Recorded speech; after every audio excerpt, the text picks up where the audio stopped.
This video is about how to order concrete.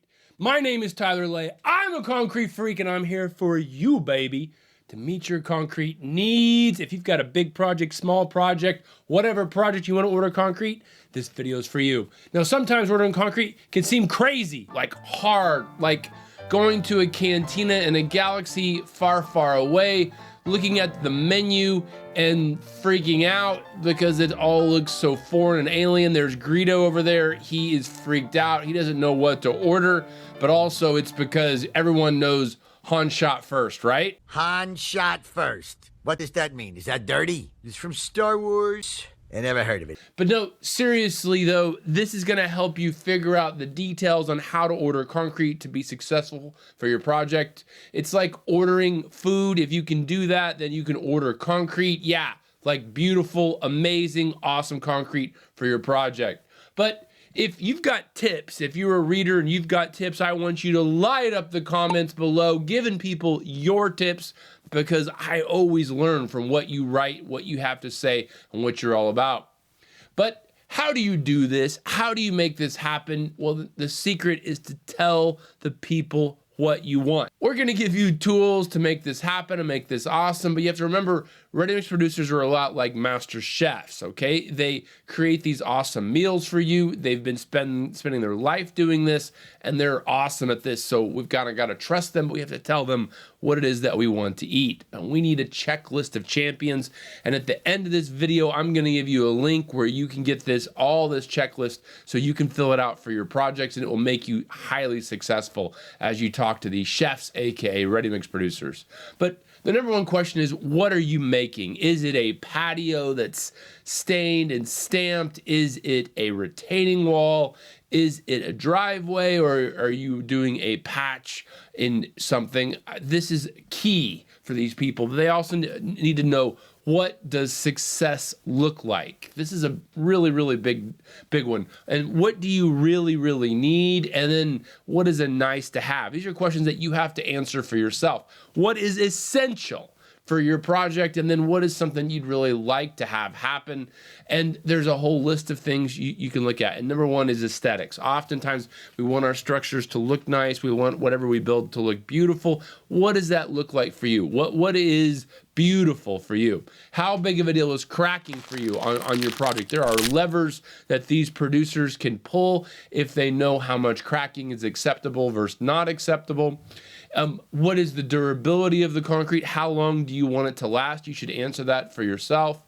What is the strength that you need?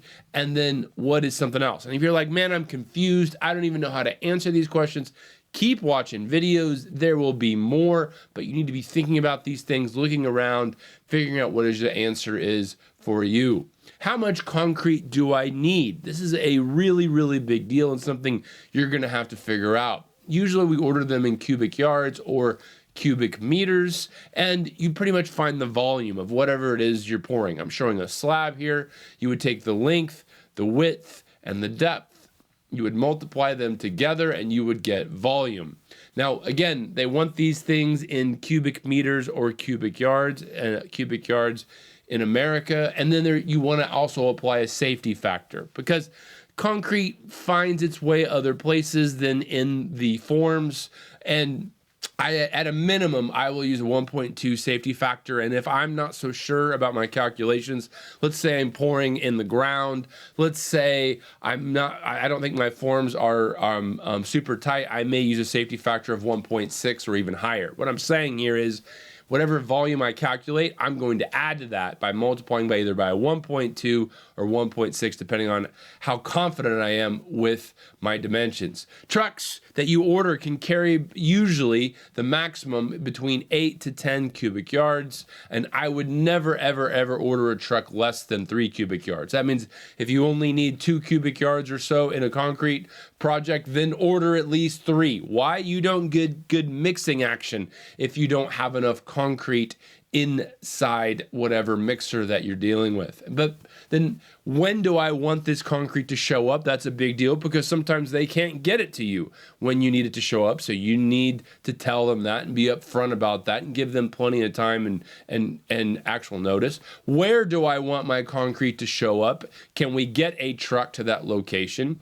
How will you move the concrete from the truck from wherever it needs to go? For example, if I have a truck, they have these beautiful things called chutes on them, and you can do a ton with a concrete chute, and you should try to use the concrete chute as much as you can. However, sometimes we fill up wheelbarrows, right? And then we drive the wheelbarrow to wherever it goes and actually dump it out. That works great if you want to do that and you have the labor to do that. But you can also use something called a concrete pump. This is a pump that is designed to receive concrete and place concrete. Here it is in action. For example, this is very, very hard to get to place. Concrete pump is over there. The truck dumps into the pump, and then the pump pumps to wherever you need it. It's going over a house here. That's pretty cool. This is what pumps can do. They are awesome, awesome tools. But how flowable does that concrete need to be? We'll talk more about that coming up in just a second, but that's a big deal when you order concrete. How long does it need to be flowable? Do you need it to be flowable for 3 hours? For example, how long is it going to take your labor force to get the concrete in the molds, get it consolidated, and get it smooth? That is a big deal, and you need to let them know what that needs to be. Usually, the number is around 2 hours or so after the concrete is mixed before it is no longer workable, 2 to 2.5 hours. But they can add chemicals to make that be 3 hours, 4 hours, and 5 hours. They can do it. They have to know that that's what you need. You have to tell them that. How will you finish the concrete? That is a big deal, and that's something that you need to think about. We'll have some more videos on that coming up. And will the concrete get wet and freeze? That is a big deal because you have to order air-and-train concrete if this is going to be a true statement. And then finally, how much does it cost? That's like the final question because they need to know all this other stuff first before they can ever know how much and quote you what is the concrete going to cost. And there may be all kinds of things in there they add about delivery stuff, whatever. That's fine. Just figure it out. How much does it cost? Figure all that out. And the more you want this concrete to do, the more it is going to cost you. And that's no different than if I order a seafood feast like this. I'm going to expect it to cost more than if I order a cucumber salad. And I'm not saying ordering a cucumber salad is the way to go. I'm just saying they're going to be different prices. You have to realize that. You have to understand that. That's just part of concrete. That's just how it works. But let's learn some concrete lingo. This is important lingo. You need to understand this when you order concrete. And the first one is flowability. How flowable is the concrete? And we talk in a term called slump. All right. Slump is actually a test, and they may actually not run this test on your site, but it's like this. They have this cone that they fill up in a standard manner. They actually pull that cone up. It's got a false bottom on it or an empty bottom on it. And as they lift it up, they measure how much does it fall down. For example, at the beginning, it started out up here, and then after they pull it up, how much did it fall down, right? And the more it falls, that means the more flowable it is. So if you have a low slump number, not very flowable. A high slump number, very, very flowable concrete, right? So let's just look at it in numbers like this. And I've broken them up into ranges. This is just my choice. This does not mean it's the best choice for your project. Between about 0 to 3 inches, that's usually placed by a machine, a slip form paver type applications. Most DIY people do not do this. Most people in general do not do this. But between 3 to 6 inches is where you can get hand-placed concrete. That is a good number. And between 7 and 9 inches is when you have really congested placement, as in you need extremely flowable concrete. And so there you go. I like to order about a 6-inch slump, right? When I'm pumping or when I'm doing hand placement. As I get higher than that, it gets more expensive. And also, I'm not sure the quality of the concrete is as good as when you're right around in that 6-inch slump number. And we can talk more about that if you want. But that's not the only term. We also talk about strength sometimes. And when we say strength of concrete, we're talking about compressive strength, loading it down from the top. And again, no one may may do these tests on your site, but what that means is if I take a mold like this and I fill it up in a standard manner, and then I demold it after it's hard, and I take it to a hydraulic press and I break it, what is the strength of that concrete? And this is usually done at 28 days. Doesn't have to be, but most specifications are based on a 28-day strength. And here are again our 3 different ranges. This does not mean these are the only ranges out there, but I've broken them out into some simple categories here. 3,000 PSI would be interior exposure. That means concrete that is not exposed to the weather inside of a building. Then there's 4,000 PSI, that's external exposure. And again, if you're in a very, very benign environment, then maybe you can get away with something less than 4,000, but for most of the time, you need about 4,000 PSI for external exposure. And for structural concrete or higher performance concrete, you may want 5,000 PSI. Now, there's some people out there that think stronger concrete is better. That is not necessarily true. It depends what you want it to do. But let me give you an expert trick right now, something that I think is very, very powerful and cool, and you should think about using it, is I don't order concrete by strength. I think strength is a total misnomer. I think we're way too obsessed with strength, and I've talked about that on other videos. I order my concrete by water to cement ratio. The strength will be great. It will be what it needs to be. If I have a project where I have to have a strength, then I will specify it, but I oftentimes order concrete by water cement ratio.